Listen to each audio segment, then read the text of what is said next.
Lalakad lang po kami ngayong hapon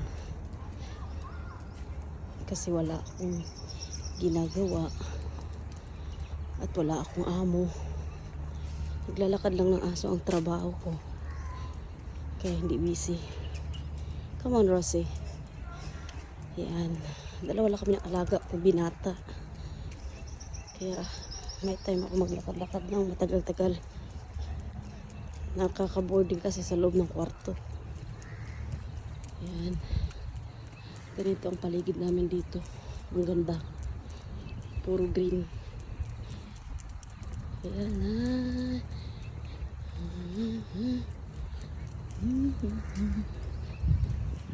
Ayan ang mga uwak. Ayan.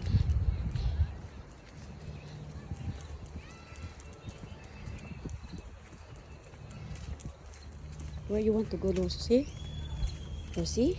Ayan si Rosie, oh.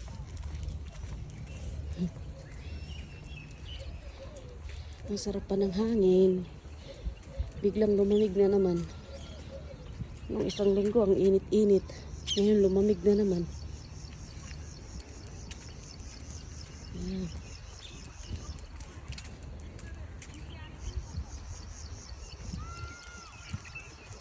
Ang gaganda nila.